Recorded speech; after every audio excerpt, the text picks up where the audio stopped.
And you're lucky, we are seeing our trail crew at work here, fixing up some moves on single tracks.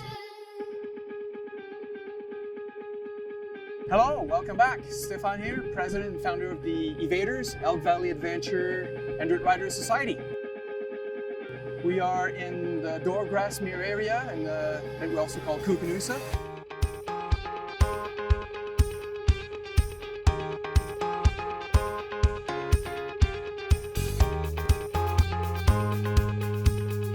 Well, yeah, the Yamaha grant had a big effect on us because it was the first grant that we actually got.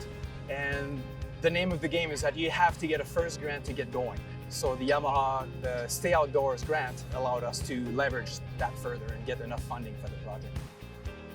So the process we came up with after trial and error is that we put road crush at the bottom of those whoops that get formed after years.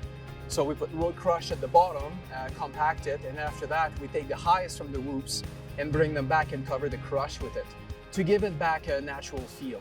It doesn't look so natural right now, but you'll see the other area later on where when everything is done and the native grass are seeded, it looks beautiful. It looks totally natural now.